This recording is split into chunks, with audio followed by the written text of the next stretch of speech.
In questo tempo di coronavirus, tabaccaie e panifici diventano presidi del territorio, un luogo dove non solo comprare sigarette o il pane, ma ritrovare una momentanea normalità. Si ha un po' di paura perché è naturale, perché hai i nipoti, però nello stesso tempo è una forma di normalità che ci fa stare bene anche moralmente e anche perché diamo un servizio al quartiere, ai nostri clienti, è un modo di stare vicini. Ci sentiamo parte del quartiere e per noi è come dare un servizio ai nostri clienti. È un via vai di persone qui al panificio di via Legione Antonini a Vicenza. Fuori si prende il numero e diligentemente si aspetta se all'interno ci sono già delle persone. Il pane è quotidiano, quindi se non lo si trova bisogna andare o al supermercato, ma visto che abbiamo qui il panificio vicino è anche più buono, diciamo. Guanti, mascherine per chi è dietro il banco, gel disinfettante e una transenna fai da te per far mantenere le distanze come da decreto.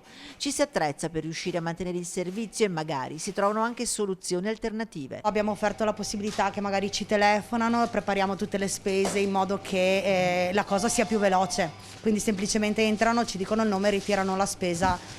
Quindi anche questo ci ha aiutato molto a gestire questa situazione. La parola che ricorre è normalità e con la Pasqua sempre più vicina compaiono colombe e uova di cioccolata, ma loro che hanno il polso della situazione, l'idea se la son già fatta. Non c'è il clima di Pasqua, sì, la focaccia, ok, però non siamo entrati nel vivo come gli altri anni, è una cosa molto smorzata e penso che questo sarà quello che resta, insomma. Io la sto vivendo male perché questa costrizione è giusta.